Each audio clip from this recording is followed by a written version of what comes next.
5, 4, 3, 2, 1, 0.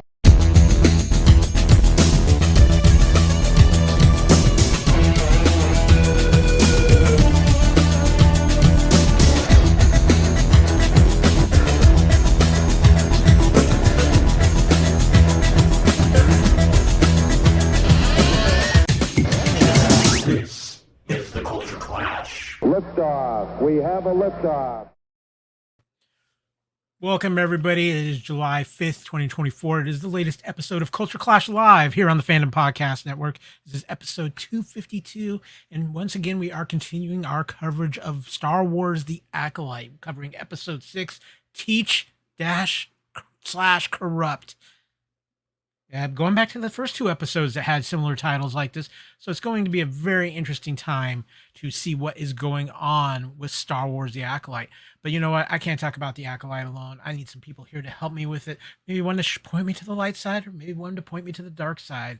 I know for a fact he's probably going to point me to the dark side because he always does anyway. He always promises cookies too. He was, of course, the co-founder of the Fandom Podcast Network, my brother from another mother, the stranger himself. Emphasis on the strange, the one and only Mr. Kevin Reitzel.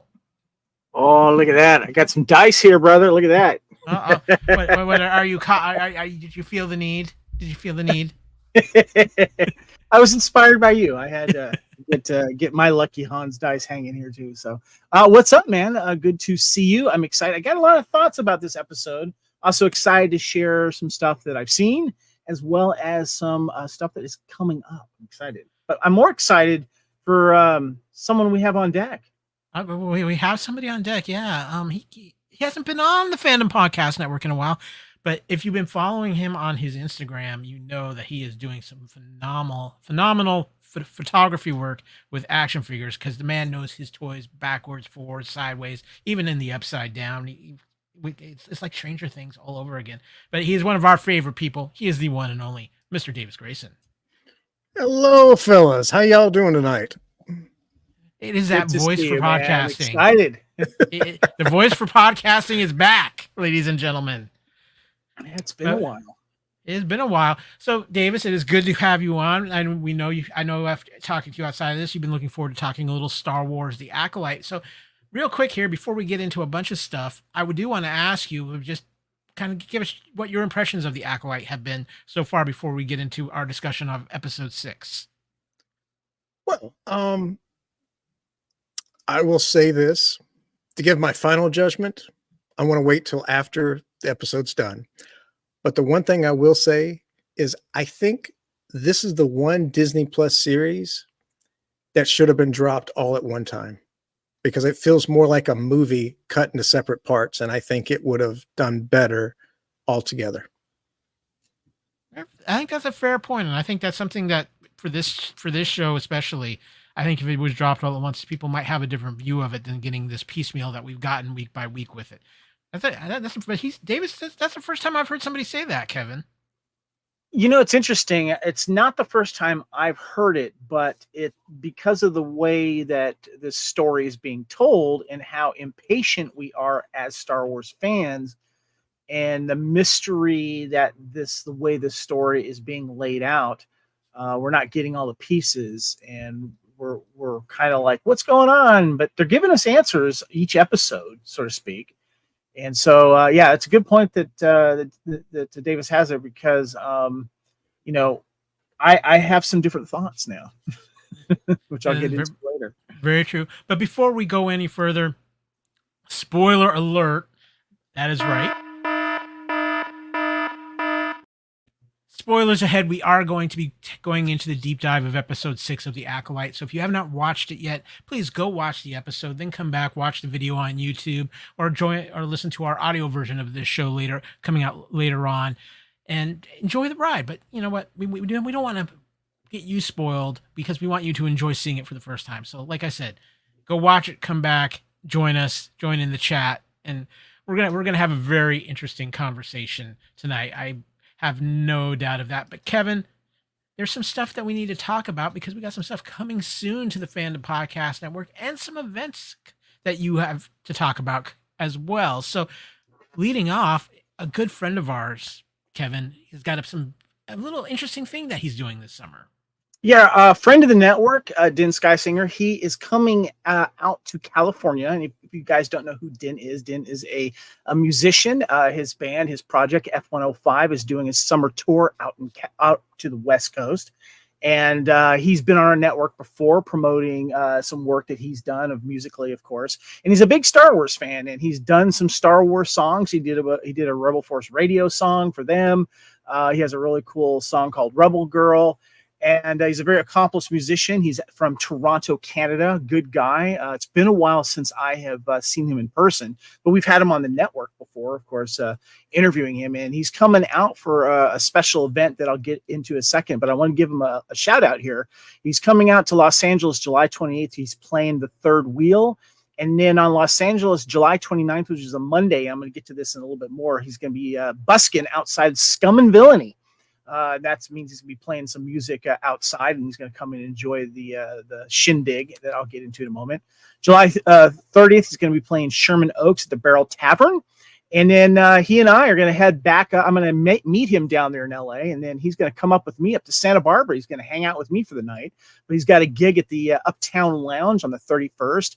And the next day, he's going to be heading up to San Francisco, where he's got 2 gigs, August 1st at the Bazaar Cafe in 16th Mission. Then August 3rd, he's going to be heading up to Seattle and playing the Cannabis City. And then he's going to be heading up to Canada there in Victoria, in and around the Vancouver area. He's going to be playing Spiral Cafe on August 8th and the Fernwood Inn also on August 8th. And it looks like he's heading back to his neck of the woods, Hamilton, Canada, playing the Casbah on August 10th. And Hamilton, if I remember correctly, is just south of Toronto, which is where he is from. So I'm really excited. He reached out to me, and I'm going to be meeting him down to LA. We're going to have doing some nerdy stuff in and around his gigging, and probably go to Amoeba Records, which is one of my favorite places. And what he's going to be doing is a very cool event that my friend Spencer Jowitz has been putting on here, and this is going to be at the Scum and Villainy Cantina on Monday, July 29th. They're in Hollywood, California at Scum and Villainy. It's the Bunta Eve Special Edition Heroes of the Filoniverse, and he's put together this great little meet and greet of actors and stunt performers of the Filoniverse TV series. And it's really cool. They're going to have a cast crew. They're going to be doing some autographs as well. And some of the guests that we have here is Ahmed Batahi. He's Dr. Pershing from The Mandalorian. Michelle Lee does stunts for Casca Reeves and Bo-Katan and The Mandalorian, stunts for the Armorer. And we have Nelson Lee, who is one of the senators in The Mandalorian, and Misty Rosas, who played Kui, the Frog Lady, and a couple other characters in The Mandalorian. We have Pam Riddle, also in The Mandalorian. She was a Rhodian, was like a bounty hunter as well. And who else we got here? Right, Kaylin Howard, desk attendant at the Book of Boba Fett. And Warren Prolix Jr., he's a stormtrooper, Tusken Raider in the Book of Boba Fett. Obi-Wan Kenobi stand-in in Obi-Wan Kenobi. And reanimated stormtrooper in Ahsoka. We also have Tamara Carlson Woodard, Grogu in The Mandalorian, Max Rebo in the Book of Boba Fett, and Merle the Lothcat in Ahsoka. I'm wondering if that's some voice work there. And Gerald Prescott played Night Sister in Ahsoka, and Tate Fletcher, Alpha Trawler of The Mandalorian, and Paz Vizsla in The Mandalorian and Book of Boba Fett. I'm going to be going to this event. I'm excited. Maybe I'll go in costume because I've been there before in costume. There's a little picture of me there, my Imperial officer outfit there. But I want to give a shout out, first of all, both Din, because Din's going to be playing outside there and enjoying the festivities on the 29th there. And a special extra shout out to Spencer, who has been organizing this event. Very nice. From what you've told me about the Scum and Villainy Cantina, it sounds like a ton of fun, and it's going to be exciting to do that, and it's going to be great for Dan. And if you get a chance while he's on tour, go check him out. It is some good music and good times, and you can never have enough Scum and Villainy in your life. But we have some other things that are happening on the Fandom Podcast Network, and something actually very important that just started It is Deadpool month here on the Fandom Podcast Network. Of course, later on this month, Deadpool and Wolverine hits theaters, but we're going to embrace everything that is the Merc with a Mouth. So we have re-released our Couch Potato Theater Deadpool 2016. We actually did this as a Valentine's Day special a couple of years back, but we had a lot of fun with this podcast. I think it was only last year, actually, in 2023, if I remember correctly. Yeah, it was Valentine's Valentine's Day, Day 2023. We put this out. It was a lot of fun. Deadpool is one of the funnest movies that's been made in a while. And of course, everybody loves Ryan Reynolds. Everybody loves Deadpool. We are going to have chimichangas flowing this month here at the Fandom Podcast Network. We got some more things planned with Deadpool, but Kevin, that's not the only thing we have. Well, I thought do you want to tease what we're doing with Deadpool, since we're saying it's Deadpool month? We're going to be doing a Couch Potato Theater on Deadpool 2, and then we're going to be doing a special spoiler reaction show on the Sunday, probably after the release of Deadpool and Wolverine. We are 20 days away from Deadpool and Wolverine. I can't wait. I have my ticket. It's going to be later on this month too. It's going to be a very Marvel-filled month, because Marvel, as we said last week, is returning to Comic-Con, and that we're going to have a lot of stuff there. But of course, you know what? There's other things going on around the Fandom Podcast Network. And Kevin, tomorrow in the Fandom Podcast Network studios, we're going to be recording the latest episode of Time Warp, and there's some doozies in this month. Yeah, this is a good summer year of movies, and we're going to dive into that. But we got movies like The Last Starfighter to talk about, Neverending Story, Purple Rain, Revenge of the Nerds, Muppet Takes Manhattan, and kind of a lost gen, Electric Dreams, as well as others that we're going to be getting into in some of the television and music surrounding the month of July of 1984. And then, of course, we've got a few other things coming up on Couch Potato Theaters next week. Rad. It has been recorded. We will be releasing it next week for all of you BMX kids from the 1980s and those of you who are always looking for a classic movie soundtrack. We had a ton of fun with this. We were joined, of course, by the Queen of Movie Food, Miss Leslye Headland. And this was a very special Couch Potato Theater because we were able to watch the movie together at the Adderhold movie theater within Lacey's amazing home, and we had a blast doing it, being able to pause it and do all kinds of things with it as we were watching the film.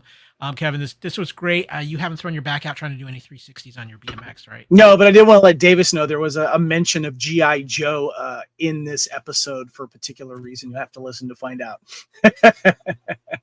And the next Couch Potato Theater we are working on is tying back into time travel year here on the Fandom Podcast Network. We've been a little away from it because of traveling ourselves and things going on, but we're getting back into it, and we're getting back to it in a huge way because it's going to be Couch Potato Theater Edge of Tomorrow. I can't believe it's been 10 years for that movie already, Kevin. Yeah, 2014, celebrating 10 years, and it's going to be a fun one to revisit,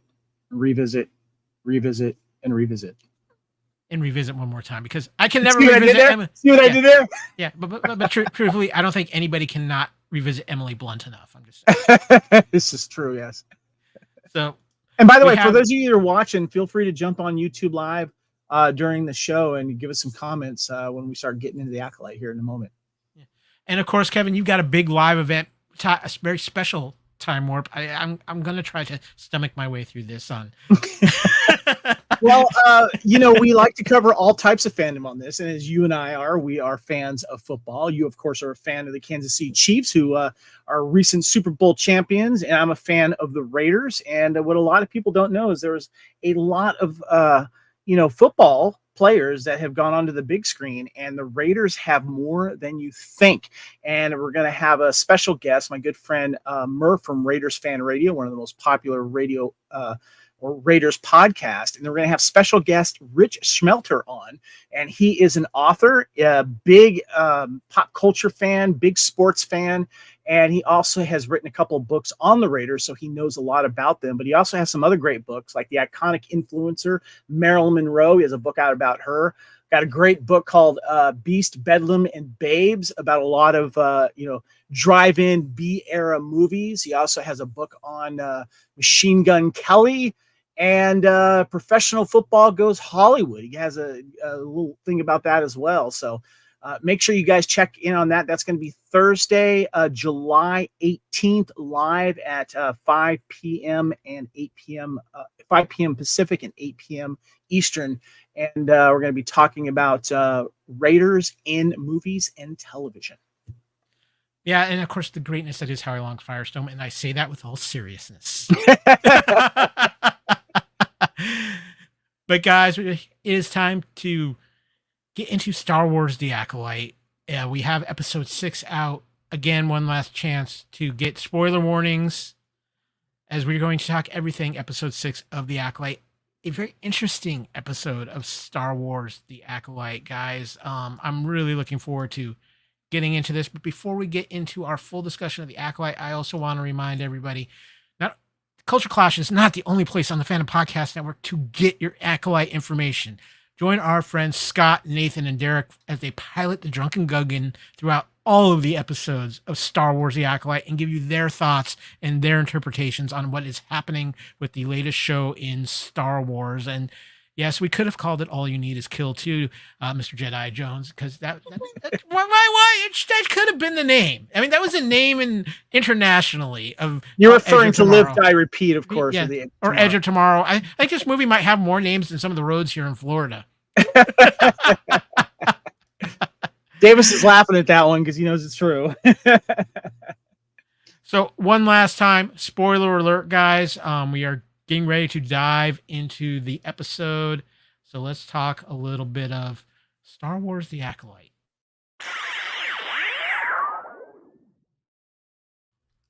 Mr. Reitzel, as we get things going here, would you care to give us the plot synopsis for this episode of Star Wars: The Acolyte? I would be more than happy to. This is Star Wars: The Acolyte, episode 6, Teach Corrupt. Here we go. Darth Kamir, we're still calling him that. Kamir takes Osha to an unknown planet where he dresses her wounds. He claims to be a former Jedi who was betrayed by his master, drawing parallels to Osha's past. She is wary of him and is shown his repaired helmet, which is made from the lightsaber blocking material cortosis.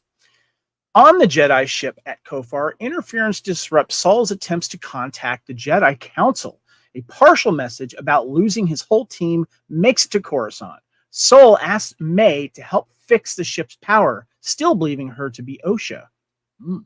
And she is attacked by Basil. May overpowers him and resets the power. She tries to get Saul to tell her the truth about what happened on Brendok, but her wording reveals to him that she is not Osha.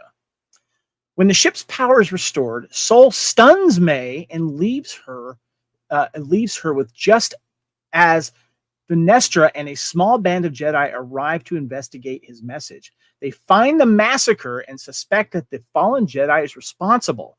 The Jedi Mog suggests that only Saul would be powerful enough to kill so many, while Venestra claims that the culprit responsible will tip the scales of power. When May awakes, Saul says he will tell her the truth about what happened on Brendok. And then Osha tries on Kamir's helmet. Da-da-da. Well, you need to add in with a particular breathing sound kind of hanging over. I haven't seen that. You know, it's like a little tiny slit through the helmet there. Yeah. So. Oh, that's the force. It's just like Luke with the blast shield down. How am I supposed to see anything? But guys, we want to get everybody's first reactions to this episode. Davis, you haven't been on in a while, so let you kick off things with your first reactions to this episode of The Acolyte. And just a reminder, your mute button is hit. Oh yeah, I know. I just didn't want to cause any outside disturbance. My first reaction was I enjoyed it. I mean, there was a lot of dialogue to the movie. I mean, to it. I was trying to figure out, because I've watched it twice, I was trying to figure out when Saul knew it wasn't Osha. And there's a couple of times where you have to like go, is it? I mean, because how he hugged her was so weird and she didn't embrace him back. And I'm wondering, did he know then? Or when he goes back and he just is just so, all of his emotions come out and he's like, that's not May. Or I mean, that's May. That's not Osha or anything. But overall, I enjoyed it. There's still a lot of questions that I would like to get answered. But I mean, like I said earlier, I want to wait till it's all done and just rewatch it all at one interval, all 8 episodes, to see how everything fits together. Because unless they took this out due to editing, we still have not seen Kelnaka in a lightsaber combat, and we saw that in the original trailer. That's a good point. But then again, Disney is notorious for putting stuff in trailers that never actually makes to the movie or the show. So that'll be interesting to see. But Mr. Wright, so what were your first reactions to this week's episode of The Acolyte? I remember how I said earlier that I was having trouble with actually finding any of the characters kind of likable. Yes. Well, yes, I like someone now. I like Kamir for reasons I'll get into a little bit later. And because, but I realize they're kind of doing this on purpose. And I didn't really, accept that at first. They're putting shade on everyone right now. And I think that is the intent of the show. And I think also as fans, we're forgetting this is from a dark side perspective, and this is from a Sith perspective. And when we were first told this, we're like, okay, this is going to be cool. But I don't know if we really kind of accepted it, especially when we start seeing Jedi that we're supposed to kind of root for and support, really being good Jedi, if you think about it, depending on your perspective. But I did like this episode, and I'm actually a little more curious about the overall story, where it's going. I'm enjoying it the more as it is giving me. I'll put it that way. And I thought that Davis made a good point earlier that this might have been one of the episodes that would have been better for fans if it just all dropped at once, because the way that the storytelling is and how they are giving us answers, but then they're like bringing new ones to light. It was kind of like watching Lost, where it's like they wouldn't give us answers, but maybe tease us a little bit here and there. And it was very frustrating to watch at times, but I'm really kind of liking where this is going. And I got more thoughts. What about you, Kyle? This episode took the second watch to really grow on me. I think because we came out of such an action-packed episode, and because the first few episodes of this series were so slow, to kind of go back to such a slower episode, it took me out of it a little bit on the first watch. But on the rewatch of it, when I felt like, okay, I'm focusing more in on the dialogue and what I'm not expecting. It's a very interesting episode, and I think it's setting up a lot of things. And so it's going to be, for me, what they pay off with these last 2 episodes. I will say this: I was not expecting Star Wars OnlyFans to happen during this episode, but that's a whole other conversation. But Kyle went there. Kyle went to the shirtless naked guy. All right. Okay, I did want to mention something too, that the last episode had that great, of course, lightsaber battle, and a lot of people said, "Oh, that's my favorite episode." Blah blah blah. And I said my favorite episode was actually the dialogue that we heard from Kamir, or the Stranger as he's known, because it put a lot of light on his purpose and being someone that's drawn to the dark side and using the dark side. And I'm going to go on this more a little bit later. But again, this was a very good episode when it comes to the dialogue that was shared between certain people at certain times. Yeah, no, I agree. This was something where the dialogue actually kind of, for the first time, I felt in this series where the dialogue really had some meaning behind it. And you started getting that in last week's episode, but I felt like this was the first dialogue-heavy episode where they are stringing us along with certain things. Like I felt like Saul has had plenty of time to fess up or tell what happened, and they're just like waiting, and they let us hang it again at the end of this episode. Davis, you have some thoughts? Yes. I don't know if y'all are aware of some of it, but some thoughts since this series, like you said, Kevin, there are plenty of times where Saul could have said, "Hey, this is what really happened," or "Let's go to a flashback." But there's a lot of things that unless you really listen to it, you've missed, or people may have missed, is who are the enemies of the Jedi? that was from like the first couple episodes. They're like, our enemies would not want that, whoever's in the Senate. What is the deal with a possible order that's not affiliated with the Jedi Order? Or, why is the High Council, why is Venestra, is that her name? Venestra hiding everything from the High Council? Mm-hmm. There's a lot of things that's been covered up. And it's not like, I don't know if this is supposed to put the Jedi in a bad light anyway, but when have we ever really seen the Jedi in like their prime? I mean, mind you, this past episode with all the sword fighting, that was the best since When you say prime, do you mean like heroic Jedi actions, or do you mean just Jedi doing lightsaber stuff? Like, what do you mean by prime? Because I'm glad you brought that up. And before you answer that, and I even complained about it earlier in this season, is like, we're not getting the heroic Jedi, blah, blah, blah. Well, look back on the series. Look back on everything that we've seen. We've seen some heroic Jedi moments by our heroes. But, if you think about it, during the Clone Wars and stuff like that, they were basically puppets for this darker force. We've heard how cool the Jedi were through Obi-Wan talking to Luke, but he's holding stuff back, and he's not truthful with Luke, but he's hoping to turn Luke into that style of Jedi. We really haven't, we're saying, yeah, we miss our heroic Jedi. I'm like, okay, yeah, you miss Obi-Wan and Anakin working together when they were both good and buddies and stuff like that. And you miss Luke being, turning into the Jedi that he does in Return of the Jedi, but how much of it have we really seen, and what the show is doing, Davis, is it's peeling back the layers of bureaucracy, holding stuff back, and image and all this stuff. You were going to say something. Go. No, I was going to say the exact same thing, because Obi-Wan, was great Jedi. Anakin was a great Jedi, but during the Clone Wars, who were they actually really siding with was Palpatine.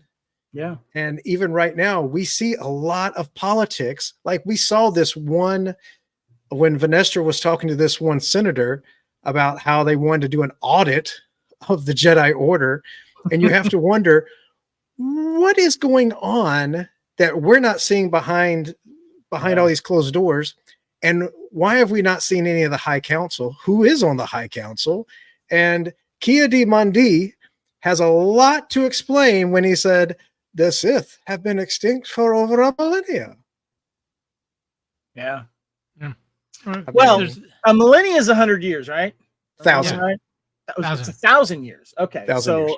Well, then a century. So, yeah, it's interesting to see how they're going to tie that in then. Yeah. Yes. Yeah. There's lots of questions to still be answered here before. And I think I have a way how they can do that. We'll let you get into that, because we got some other things we want to talk about here. But first, we got a little bit of trivia for you.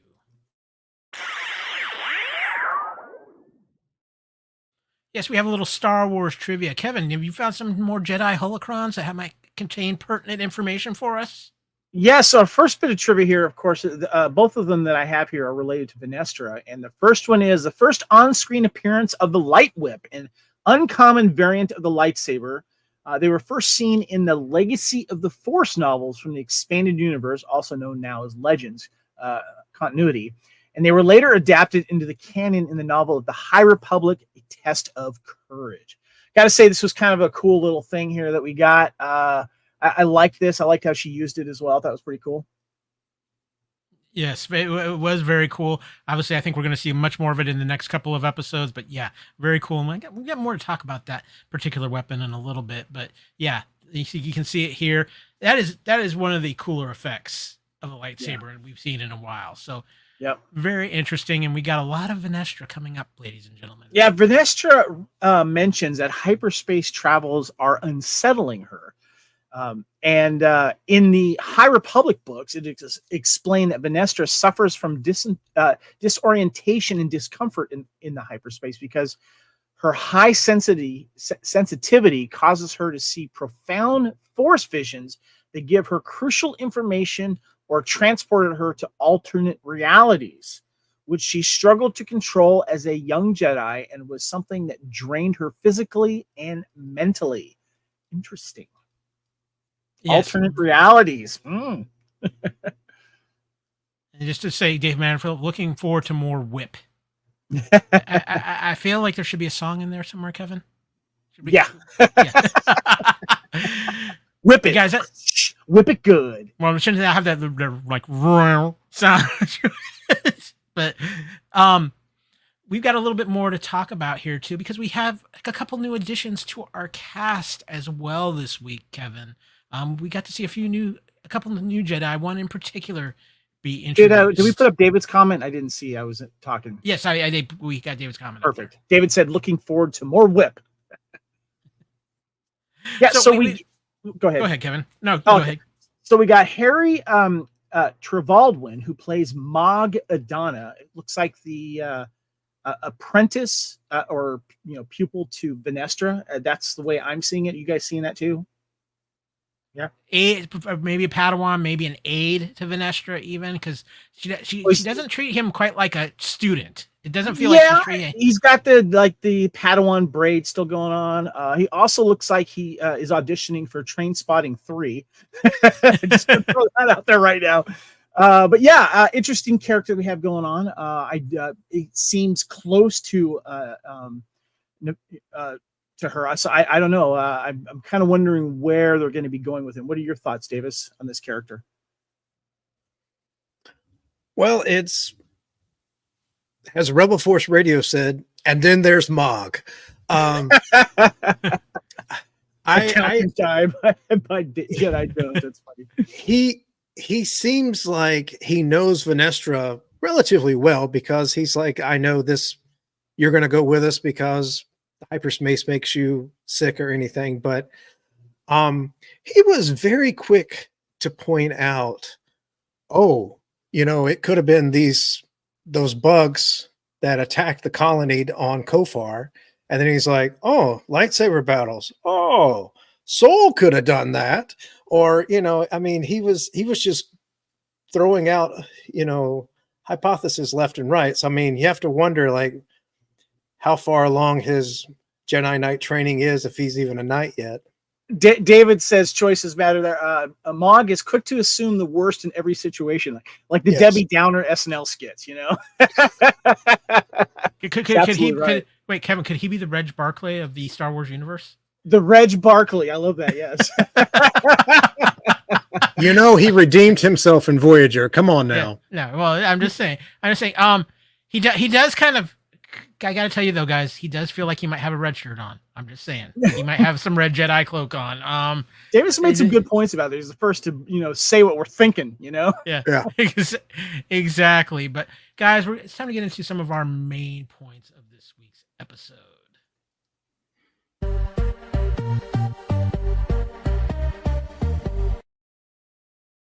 Okay, it's now time to talk about the main topics that we're going to focus on coming out of this week's episode. And the first thing we're going to be talking about is a taste of the dark side for Osha. Quamir starts showing Osha that there's more to the Force than just what Soul and the Jedi have shown her. I think this is kind of, to me, the most important thing going on in this episode is we see the stranger Quamir really kind of trying to open Osha's eyes. And I'm gonna say this, guys, and Kevin, I kind of referred to this a little bit last week with the whole, are we about to have the twin swap, or the one we think is good from the beginning of the show is going to turn to the dark side? Because I think there's a lot more temptation for Osha to go to the dark side than there ever was for May, because May was just driven by revenge. With Osha, I think there's a lot more to it. I think Osha's a little more level-headed than May is, because of May being, basically hating the Jedi from day one and kind of falling under a certain category that makes her not one-dimensional, but easy to command in that way, where I think Quamir here is basically, she's like saying, well, you killed this person and this, that, and he's like semantics, and, and he's answering questions with a question, getting her to think about, why he's doing what he's doing and why she's has this trust in the Jedi. And he's like, what has the Jedi done for you? you are only learning one portion of it, and also using things like phrases like that's what the Jedi have taught you, and just saying semantics, certain things like this, and he's putting her in situations where he could have killed her or let her escape, and yet he's not doing that. And I got to be honest with you guys, this is the first time that there is some really good depth to someone who is surrounded himself in the dark side after losing everything and making really good points about why the choices he is choosing to live this way, and killing the Jedi because basically they're threatening his way of life. And also, it's just not about power, and like wanting to take over everything and, blah, blah, blah, blah. I really like the way they're writing his dialogue and making us kind of think about why he's doing what he's doing. And I'll get into a little bit later on something else that I've been listening to, a book that I've mentioned earlier. But there are certain things that came up in that I'm seeing some parallels with him trying to not necessarily. Okay, let's just be honest. He's kind of seducing her, but in more than one way. Davis, what about you? What do you think of this taste of the dark side that Osha is getting in this episode? Well, part of me is thinking it reminds me a little bit of the original trilogy with, how Palpatine actually was telling Luke, saying, hey, you can, strike me down or strike your father down, and, you'll become the most powerful Jedi ever and whatnot. And part of me, I'm just thinking, is he truly the Sith Lord, or is there someone above him? Or is he recruiting him for something, or for something for other than that?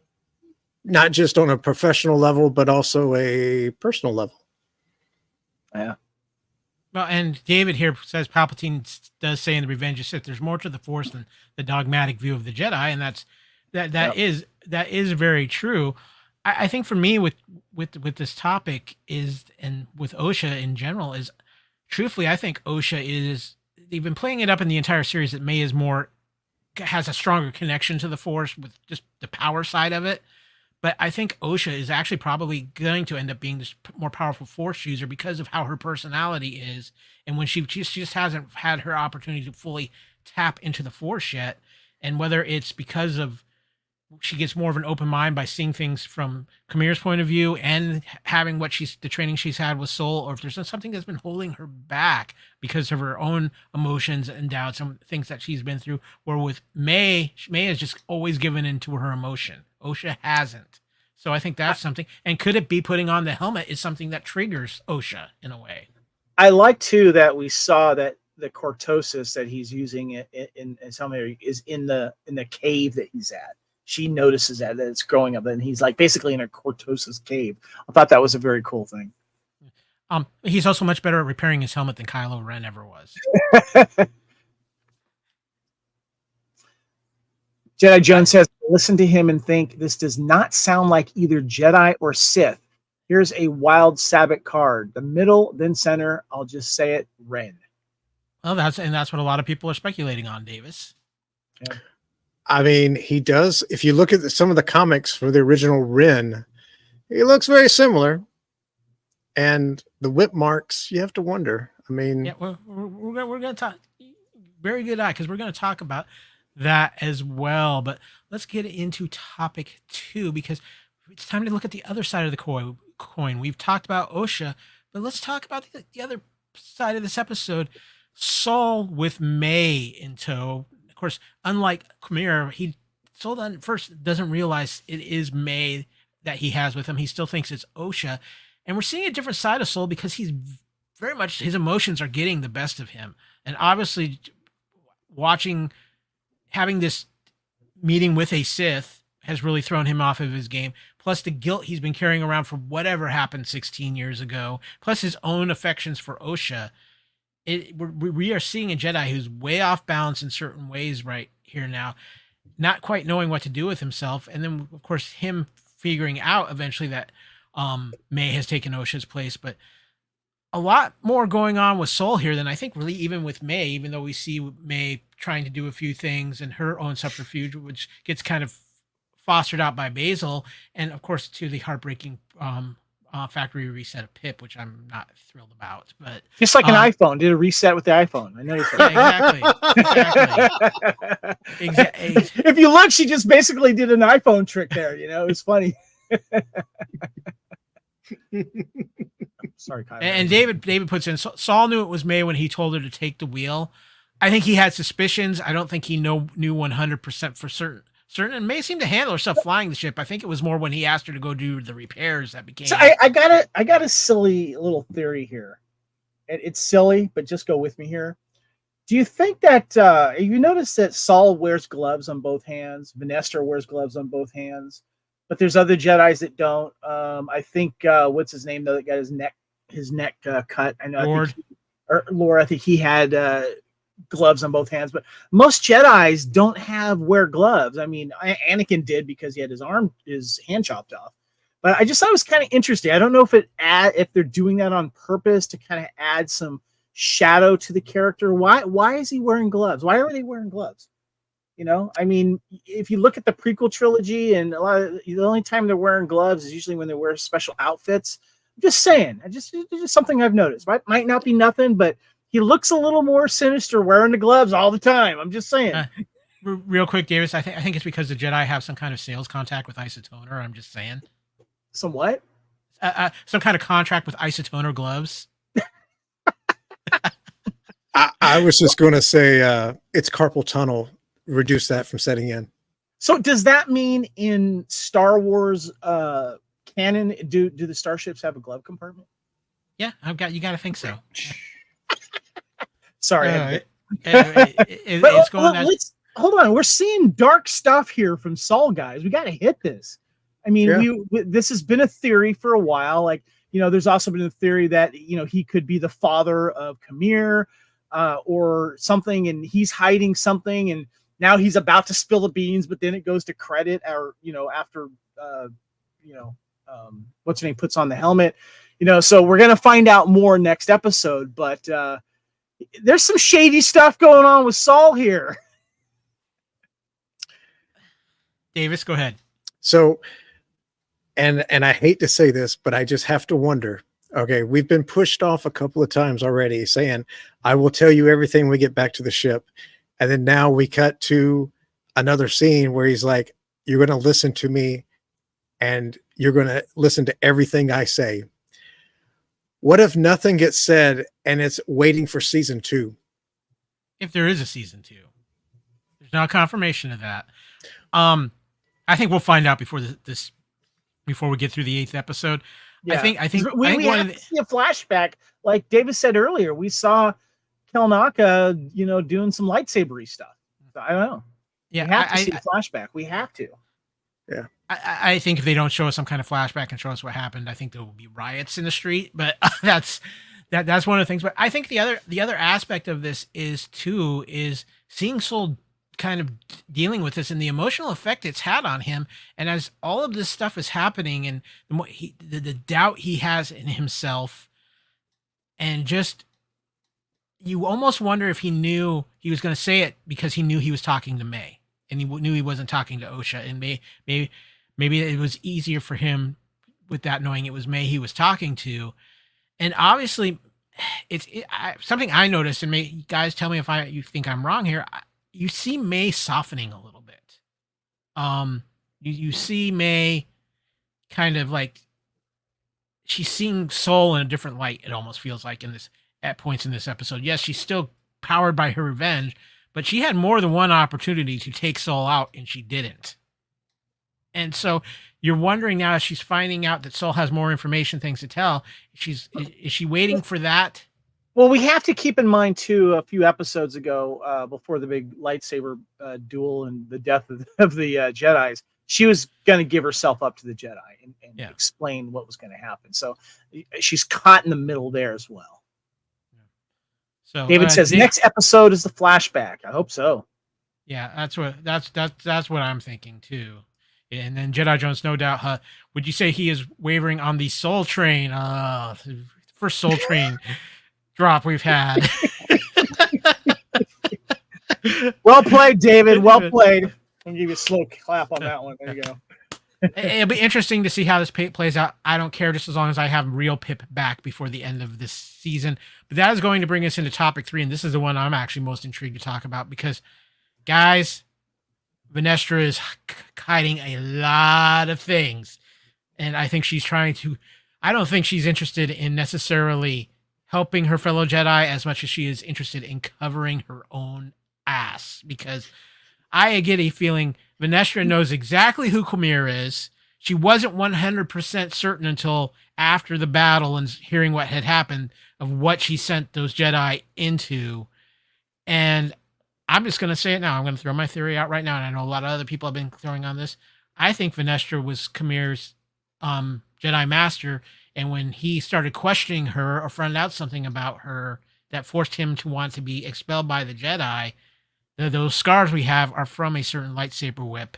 And I think we're going to be discovering that as well. And we're going to find out that Venestra is not a wholesome Jedi per se. She plays a lot of politics. She's hiding a lot of things. There's too much dark cloud around Master Venestra, in my opinion. Could those be also maybe scars from Force lightning or something? Maybe. Yeah, that's a possibility as well. But I think we're setting it up for a little whip action. So, okay, what do you think there, Davis? Well, I mean, there's a lot of things that I think she is hiding something because she doesn't want to go to the High Council for any of it. She's like, let's don't tell them. Let's don't tell mom and dad. Let's just keep focus on this. And she hoped that something would have resolved, but clearly it did not. And she's also dealing with a possible audit of the Senate of the entire Jedi Order. So, I mean, there's a lot of things that she is hiding. And I think seeing that we're going to see some type of finality. Something's going to come up with this. I mean, there's been how many Jedi that have been killed already? 12? So Yeah, far. right there. And, she brought like 4 or 5 others with her. So I imagine there's a lot more red shirts that's going to be, taken out. But I like I said, I don't think we've seen the true Sith Lord yet. We'll get into that. David says she does say something to turn the tide. And I just had a thought, too. It's interesting because, when we get to episode 1, and from what we learned from Qui-Gon, he was kind of like a rogue. Not a rogue Jedi, but like a maverick Jedi, And it's something that, that Obi-Wan kind of, questioned, this is why you're not part of the council, Master, blah, blah, blah. I think he saw stuff. I think he's like, I don't want to go into politics. I just want to serve the light side of the Force and do good. And we're starting to see that there are cracks in the Jedi Order, the quagmire that is the Senate, and how the Jedi Order are attached to them, unfortunately. And yes, this audit, this like someone in the High Jedi Council or Senate or whatever, they know shenanigans are happening, and thus there's like a shadow over, the Jedi, and maybe Sinestra's kind of on that short list of like, yeah, we got to look into her here. Something funky's going on. So I don't know. Yeah, I'm really excited to see what's going to happen in the reveal there. Yeah. All I'm going to say is when we talk about Qui-Gon, let's just all admit it. He is the hippie Jedi. And who is? Qui-Gon, the whole living Force and all that. Yes. He is the hippie rebel of the Jedi. And of course, Jedi Jones says, bro, that green runs dark. Even if Yoda were in this, our boy would have sniffed her out faster than a grazing bantha. Yeah, I'm sorry. There's some stuff at play here with her that, it might not be all completely sinister, but she is hiding. She is keeping secrets, and she has kept some very valuable information, I think, away from everybody that we're going to find out, especially when it comes to our friend Khmer. And yeah, guys, I want to side note this just real quick. I mean, obviously we've got 2 more episodes left. I'm going to say it right now, though. I think it is very important that Kamir lives at the end of this series because I think this is a character we need to see more of. And I It's a think character what? we need more of it within that Star Wars universe if we're going to be telling more of the time between this and when the prequel films start. So I really hope this is a character that does survive, and we'll see what's going on. David said, but she's so cool in the novels. Those Jedi novels that came out, where they called the High Republic. He's referring to. Yeah.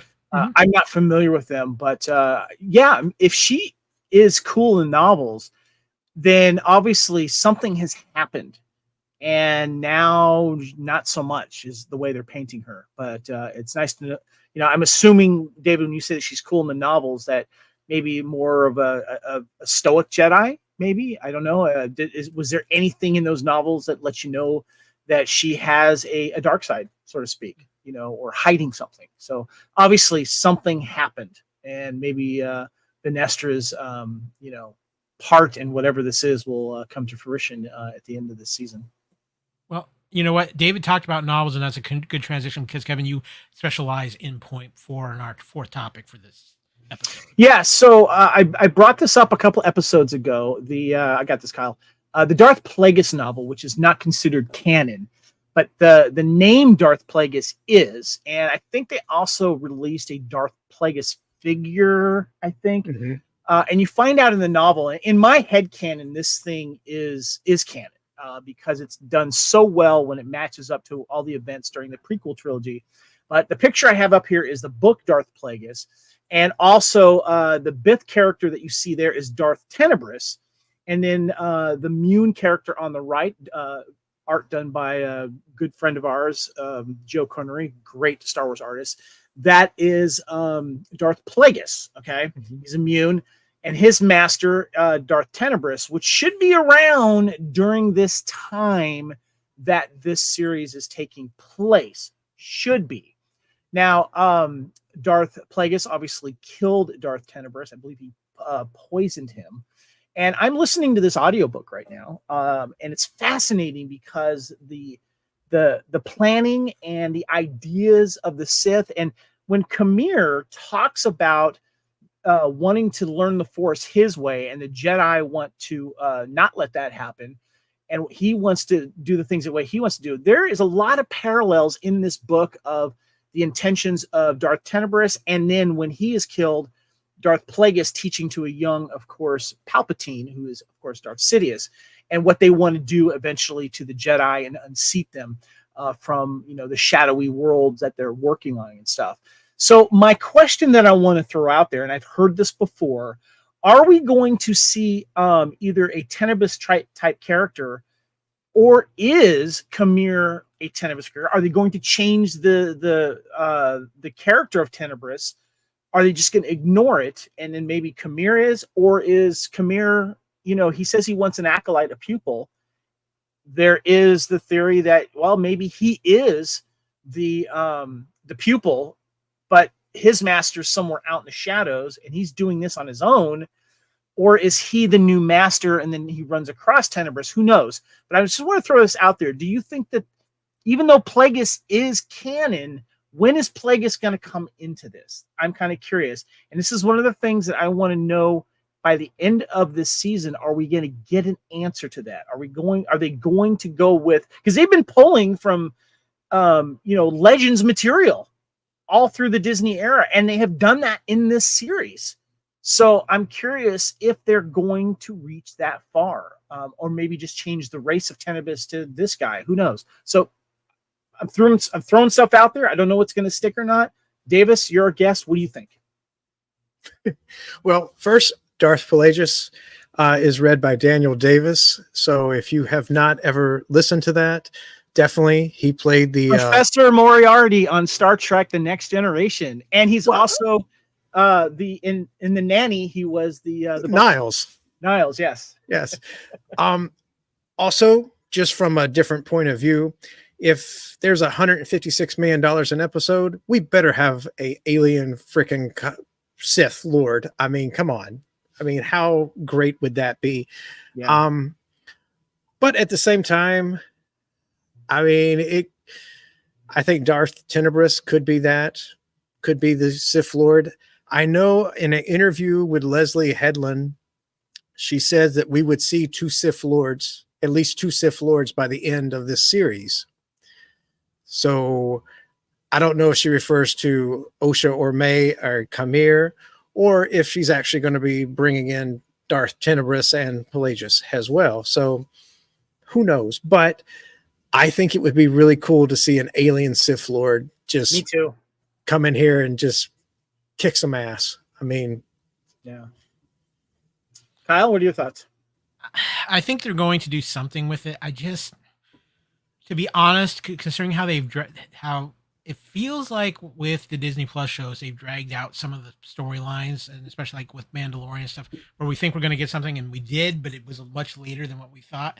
I think because we're not sure if there's going to be a second season of The Acolyte, what's going on in there. I think there has to at least be some kind of mention, like something solid of one of these two characters. Whether we actually see them or not, I think that's a whole other thing. Because and part of this is also too because we don't really know what the set plans are for Star Wars forward. There's still the talk of the 3 different films. Obviously, we were getting Mandalorian and Grogu. We've got the Rey Skywalker film that's supposed to be coming, and we've got something that looks to be in the Old Republic. But we don't know, outside of Skeleton Crew, we don't know what else is happening with future Star Wars shows. So I think there's a lot of questions with that, and maybe, it isn't. Don't look at the fact that this show ends in San Diego Comic-Con is right around the corner, because there could be some kind of announcements happening at San Diego Comic-Con this year, because it really feels like this is going to be the attempt year for San Diego Comic-Con to get really back into that lexicon of things after COVID and everything like that. We could see some major announcements coming about Star Wars from San Diego Comic-Con. Davis had a comment that I wanted to follow up. Go ahead, Davis. so completely side topic. I was in my store about 6 months back, and there was a guy in a jacket that had Skeleton Crew across it. And I asked him, I said, "Hey, that's a cool jacket. Where'd you get that souvenir from? I know the show's not out yet." He goes, "I worked on the show."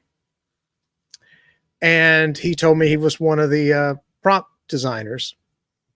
And only thing he could say, because I was like, I don't want to, get anyone in trouble or anything, but he did say that what's the thing the Mandalorian uses? The volume. The volume. Oh, yes, yeah.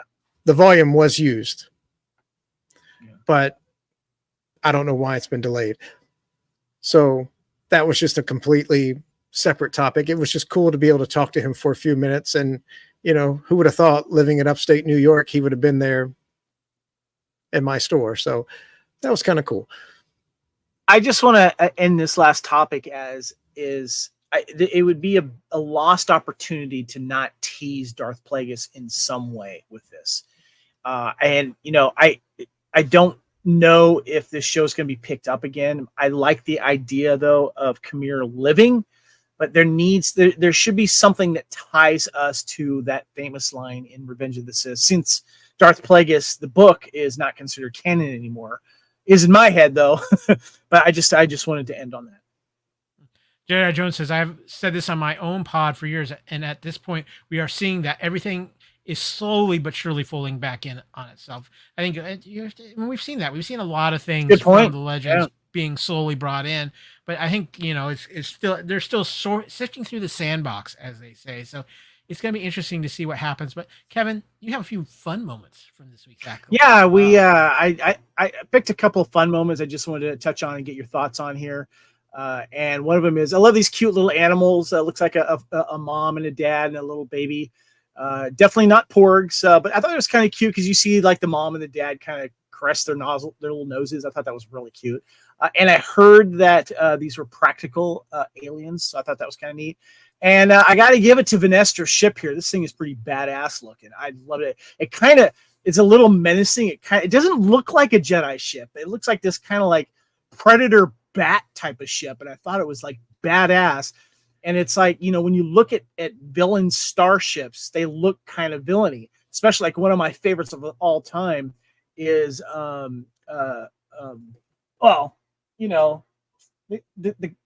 is I'm looking over right there. Yeah, the droid in the prequel trilogy with the 4 arms. I'm drawing a name on him. Oh, Grievous. Grievous, yeah, his starship just looked really, really cool and menacing. But I want to give a shout out to this ship here. I want to get your thoughts on these fun moments, guys. Basil the attack badger, David says. I love it. The cult of Basil has begun. I love the fact that this was a practical effect with these little aliens, and it's something I always am glad to see them getting. Look at the little baby; it's so cute. I love the fact that they're getting into more with the practical effects in Star Wars, and this is one of the more interesting Star Wars ship designs. It really doesn't even feel like it's a Star Wars ship, to be honest with you. This is something kind of new. Kind of remind me something out of John Carter a little bit. Yeah. Yeah. Well, guys, that is going to wrap up our Acolyte coverage for this week. But we ain't done yet, because we have seen a few things, ladies and gentlemen, which means it's time to buy it, stream it, or unsee it. That is right. It is time once again for buy it, stream it, or unsee it. For those of you who might not be familiar with the concept of buy it, stream it, or unsee it, it's our review section where we talk about the things we've seen. Buy it means we absolutely loved it. It's a must-own thing. Stream it, we liked it, but you know what? We can wait for it to come out on streaming. We don't necessarily buy it. Or unsee it means we just want to get that image out of our heads faster than that. And to throw in a little extra to our good friend Michael Morris, unmake it, as he would say, for the second Pacific Rim movie. But you know what? See, here's the thing. It's a little busy time. We've got a lot of stuff going on, but Kevin has been doing some what have you called it? Discount double features at your local movie theater? Yeah. And so I am not going to get spoilery on these, by the way. Yeah. So these are for the movies. Most of the stuff we've talked about is stuff that has come out within the last week, and so we're trying not to get super spoilery on those. But hopefully, we can give you a little direction of something to watch over the remainder of this holiday weekend. And of course, our thanks to our good friends at Letterboxd. Kevin is especially great about keeping track of the films he's seen. Kevin, are we over 300 yet? No, but I'm on pace to probably breaking last year. A friend of mine introduced me to Letterboxd, and it's a great way to keep track of the movies that you're watching all year long. And I started January 1st, 2024, and I am up to 220 films, a little over halfway through the year. So yeah. Yeah. And you start off with one that is, you say this film has been in an interesting spotlight, would be something because of it is Kevin Costner's new film, Horizon, an American Saga. And of course, we know this film is kind of responsible for a lot of the chaos that's happened on the hit show Yellowstone as well, Kevin. But you went and saw this. I'm very curious of your take on this film. Well, first of all, it is a 3-hour movie, and going into it, I knew that, and I prepared myself, and I ended up staying the entire 3 hours of this film, and it's part 1 of 2 right now. I've heard there might be more. First one just dropped this week, and the next chapter is dropping August 15th, and it's Horizon, an American Saga. And it explores the lure of the Old West and how it was won and lost through the blood, sweat, and tears of many, spanning the 4 years of the Civil War from 1861 to 65. Embark on an emotional journey across a country that war with itself experienced through the lens of the families, friends, and foes, attempting to discover what it truly means to be the United States of America. Before I kind of get into this, because this movie kind of surprised me. It wasn't what I was expecting. If you're expecting Yellowstone on the big screen, that's not what you're going to get. You're going to get this Kevin Costner epic. It's been a project he's had since apparently the late 80s and 90s. It's been a pet project of his. And depending on where you get your trivia from, Kevin Costner invested $38 million of his own money into this. But then Kevin Costner stated it was more than in the $70 million range. And I don't know if you know this, but Kevin Costner's kind of rich, so that might be a drop in the bucket for him. But it wasn't what I was expecting, but that's not a bad thing. Basically, what it is, it shows, and by the way, this cast is stacked, guys. It is amazing how many huge actors are in this film. And it's not Kevin Costner. He's not like the main focus of this movie. He has an important part of it. but it has people like doing their own things, exploring the West, coming up against Native Americans who aren't happy with that. This movie is violent when it comes to certain scenes, and there's a lot of people that are doing nefarious things as well. And you kind of go back and forth in between the cast and the certain stories that they're doing as America is trying to expand during this time, either during the Civil War or soon after it. And like I said, this cast is amazing, guys. I just got to get into some of these. You got Kevin Costner, of course, Sienna Miller. You've got Danny Houston. Giovanna Ribisi shows up in the next one. You also got Michael Rooker has a really cool role in this. Forgetting a few of the other names though, but you get to see like what happens when you got a wagon train going on and the threat they're going through. You got a woman who's trying to get away from her abusive family and the deals that happens with that. You've got also the Native Americans going through their own little issues while being threatened with the expansion through their land.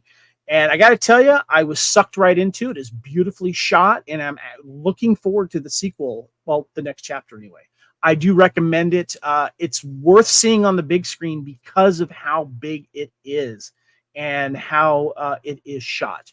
And so I would say for me, it's definitely a buy it, go see it. It's a good Western epic, but don't expect to see Kevin Costner in every scene. And here you have a great shot of the cast from the premiere. Yeah, here as well. So, yeah. Okay, Kevin. Well, you did a double feature. You saw a movie that I am planning to go see this weekend. With things going on, I will be probably seeing it Saturday or Sunday. But this is one I have actually been looking forward to for a while, and that is the next chapter in the Quiet Place movie franchise. I am a huge fan of the first two films. I think they're some of the best done sci-fi horror style films. Of course, we've got the wonderful Lupita Nyong'o in this film, Kevin. We are talking about the prequel movie, A Quiet Place Day One. Yes, so this was the second movie of my cheap Tuesday marathon.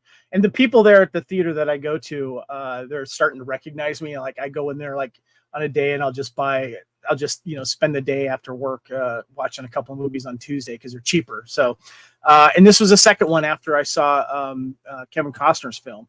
And I wasn't excited about this film, but I was very curious about it, especially, from what I'd seen from the trailers.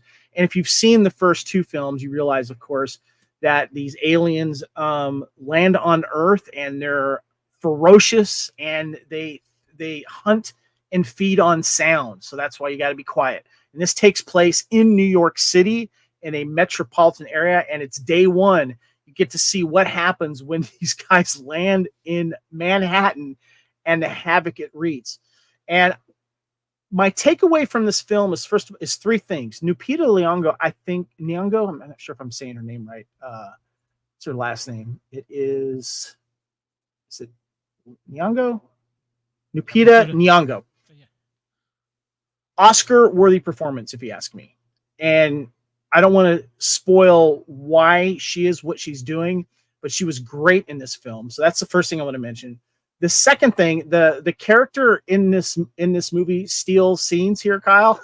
Okay, yeah. Let's talk about this because Lupita might be the one up for you're saying Oscar-winning performance, but there's a true star of this film. Her cat, yes, and it's funny too because apparently the cat has been making the press junkets, and the cat, I don't know if this is true or not, is Snitchell the cat has become like the standout star of this film. And just for you animal lovers, the cat does not die. I will spoil that, but there's moments where the cat's like, "Yeah, I know what's going on here. I'm not going to meow." But what really surprised me about this film, whenever there's an alien invasion or a zombie, apocalypse, you find out that the worst threat is fellow humans. What I love about this film is that it focuses on these two people that are brought together, played by Joseph Quinn, Eric played by Joseph Quinn, and Samira played by Lupita, is how they actually help each other. And you see other humans in this movie, including Jaimin Hansu. They're not trying to kill each other. They're helping each other. And you see the best of humanity during this film, and it was one of the biggest surprises because you saw a little bit in the second film of humans doing horrible things to other humans, and I like that you saw people coming together, working, trying to avoid these horrible aliens that are hypersensitive to sound, and you definitely see the horrible stuff that they do. So it's just nice to see some humanity in the film and humans helping humans. Okay, so there's two things I want to bring up about this film. First, I want to talk about Joseph Quinn, Kevin, because Joseph Quinn is breaking out. We've talked a lot about Austin Butler of late on here. Joseph Quinn is another actor that is breaking out. Obviously, everybody fell in love with him as Eddie in the last season of Stranger Things. He's in this, and he's about to go big time because he's playing Johnny Storm, the Human Torch, in the new upcoming Marvel Fantastic Four movie. How is Joseph Quinn in this? Because are we seeing another breakout star happening in front of us? He was very good in this, and there's moments that he has that are very touching. And I'm just going to leave it at that. Before I go to the last film, I did want to ask Davis. Davis, have you seen anything in the theater or anything that jumped out, anything that you wanted to kind of tease or talk about? Well, I have finally watched Fallout, the series. Oh, okay. What are your thoughts on it? I really enjoyed it. I've never played the video game. And same here. Yeah, it was a very interesting twist toward the end. I really enjoyed it. I thought it was really good. I'm looking forward to seeing more. And the next thing I've watched is the first episode of the final season of Discovery. Ah, okay. And believe it or not, I have not been spoiled whatsoever. Good for you. Good for you. Wait a minute. Are you telling us you haven't been listening to Union Federation, Davis? No, he has not, Kyle. No, because I don't want to be spoiled. And I make a point not to get on social media, and hear something about Star Trek Discovery or anything. I just go mute. I can wait on that. Real quick, Kevin. Kyle, I want to give a shout out to Jedi Jones here saying that laugh out loud. Kevin broke the seal. That is perhaps the most mellow cat. Laugh out loud under those circumstances. I've seen people saying that when it comes to movie animals, that this cat is one of the coolest movie animals of all time. And I could see why people are saying that. I want to hit one more thing with A Quiet Place too, real quick, Kevin. All I want to say is this, because I read a great interview with Laputa before this movie came out. And she talks about this movie was very important to her because it was actually an incredibly healing role for her for a particular reason. And Kevin, I think you'll know exactly what I'm referring to. I know exactly what you're talking about. Yeah. And I think when people go to see it, they're going to understand what she was talking about with this, why this character is such a healing character for her. And you know how much that hits home with that particular subject hits home with me, Kevin. So I want to say Lupita's performance is Oscar worthy. I'm just going to put it out there. Yeah. She's a fantastic actor. Kevin, are we still doing Buy It, Stream It, or See It, or are we going into a time warp? If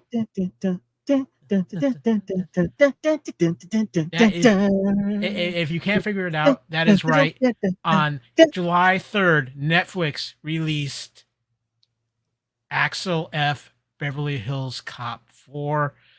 I have not watched this yet. It is on Netflix. This is on my weekend viewing list. We've got all the familiar faces coming back with a few new ones as well, including Kevin Bacon and Joseph Gordon-Levitt. Kevin, I'm going to be honest with you. I tried to pretend Beverly Hills Cop 3 didn't ever exist. Please tell me that we've got some Axel Foley magic back with this movie. Not only do you have Axel Foley magic back, he is surrounded by a lot of the returning cast members that we wanted to see, and we do get. Serge is back, has a great moment. Of course, you get Rosewood and forgetting the other guys, the older guy. He's back. Taggart's back. You get Paul Reiser's character back, and then you get wonderful additions like Joseph Gordon-Levitt. He's in it, and he has some great moments. And I'm forgetting the actress's name that plays Axel Foley's daughter. And there's some depth to Axel Foley's character that you get in this film. I recommend it. It is definitely a stream it. If it were to come out on physical media, I would buy it. It makes up for the third one. And by the way, they make a comment about what happens in that film that kind of pokes a little fun that people know that it's not the best movie. Okay. They do it in a clever way. It's a really good chapter with some fun action, and there was a couple of laugh out loud moments that I'm like, okay, that's good. Okay, so let me ask you this, Kevin, because I feel like in the last few Eddie Murphy movies that have come out, it's not Eddie Murphy playing a role; it's just Eddie Murphy being Eddie Murphy. And I think I recently read a great oral history of this particular film and how it came about, and how Eddie considers Axel Foley to be his most important character of his career. So what I want to add, and this was one of my concerns, and I know people do have some concerns about this. Is it Eddie Murphy just being Eddie Murphy, or is Eddie Murphy back channeling Axel Foley? What do you mean by? I'm not sure what you mean by back channeling. What do you mean? Well, is he channeling the spirit of the Axel Foley we had in the 80s? Yes, he is, because of his little quip talking and funny observations in uncomfortable situations. And you know how Axel's known for bringing on a character, pretending to be someone to get somewhere he needs to be. He does that in this film, and then there was one scene where he's just like, screw it. But his character is shown depth in this, especially with his daughter, who I will say he's estranged with for a reason. And seeing them work together, and why she's important to this investigation. And Kevin Bacon is in this film. I'm just going to throw it out there right now. Jedi Jones just say, I'll just say it. And Kyle, Kevin, you all know my stance, but this Axel F should have been a 4th of July bro movie. By the way, Alex Foley, just saying. I think how he spelled Foley with the 4. Yeah. I love that. Yeah. I think what David is referring to, and I'll ask you this, Kevin, because I think this is an important question. Should this have been a theatrical release? Yeah, it should have been. It really should have been. But as we know, this has been a disappointing year for movie attendance, and for many reasons, people aren't going to the films. I thoroughly enjoyed this movie. It's just under 2 hours, but it's paced well, and there's some really good moments with some of our favorite characters, and it felt like a good Beverly Hills Cop sequel. And I'm going to be watching it again. I did enjoy it. I do recommend it.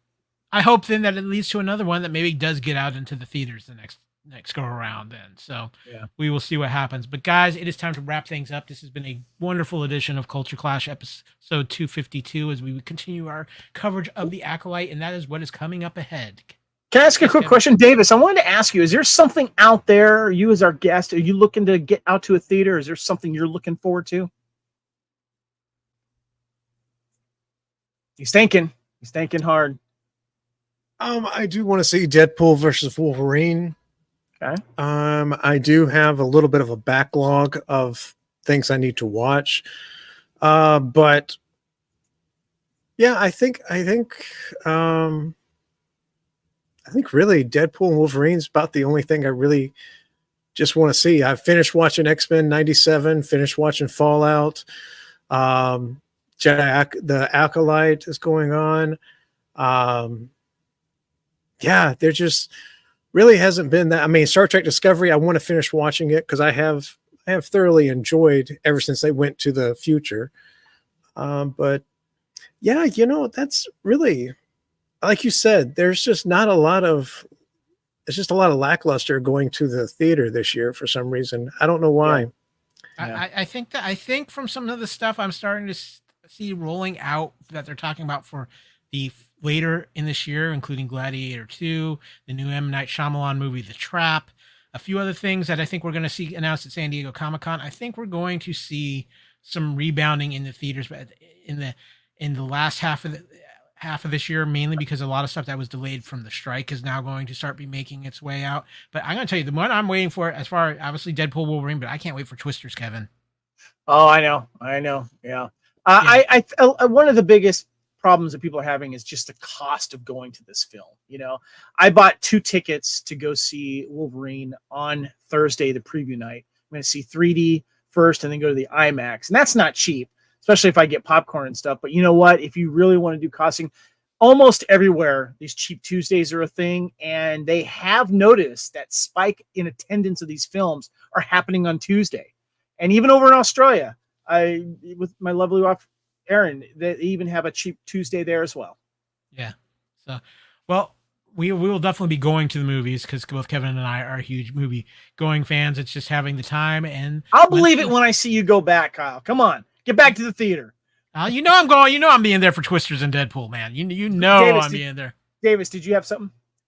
I think one reason, and this could be completely off balance or anything, but I think one reason why some people may not be going to see movies this year is that there's just a lot of sequels or a lot of remakes or just not a lot of original content this year.